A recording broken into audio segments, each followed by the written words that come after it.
How to make classic French onion soup. Classic French onion soup is a perfect example of how a small number of simple ingredients can be turned into something amazing. Despite its reputation as being a difficult recipe with lots of intricate steps, it's actually a lot easier than most people think.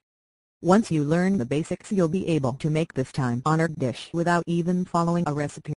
Start with 3 or 4 large onions, preferably of the sweet variety.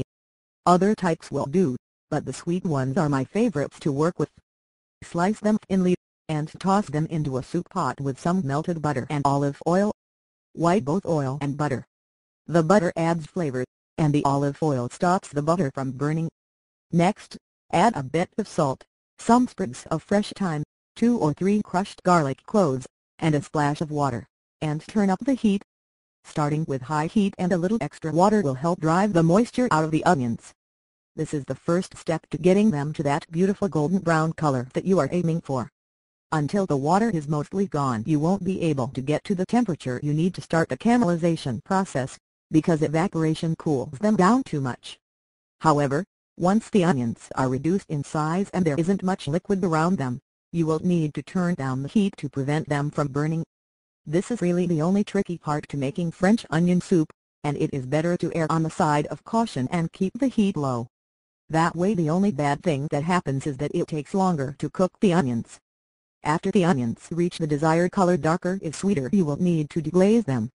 This just means adding a liquid to the pot and then scraping off the cooked bits from the bottom of the pot.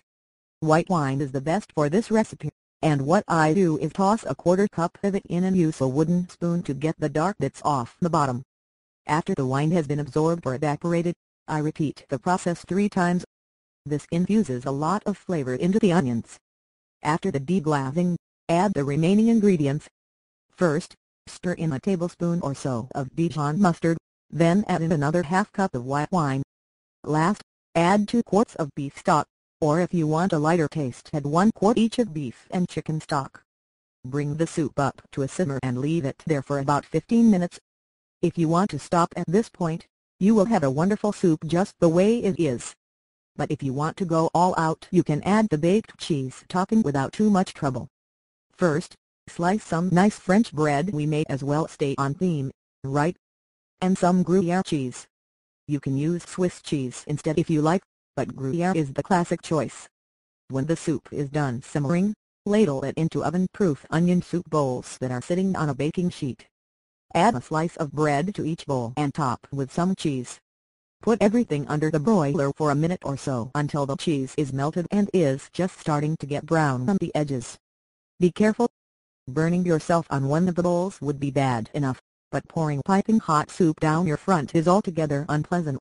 Serve the soup with some extra slices of bread. Make sure to put the bowl and the bread on a plate to prevent burns to either fingers or placemats. Here are the ingredients listed again for convenience: 3 or 4 large onions, 2 or 3 cloves of garlic, butter and olive oil, salt, a bit of water, maybe a 1/4 cup sprigs of fresh thyme, 1.5 cups of white wine, 2 tablespoons of Dijon mustard, 2 quarts of beef stock, or 1 quart each of beef and chicken stock, French bread and Gruyere cheese. How to make classic French onion soup. Classic French onion soup is a perfect example of how a small number of simple ingredients can be turned into something amazing. Despite its reputation as being a difficult recipe with lots of intricate steps, it's actually a lot easier than most people think. Once you learn the basics, you'll be able to make this time-honored dish without even following a recipe. Start with 3 or 4 large onions.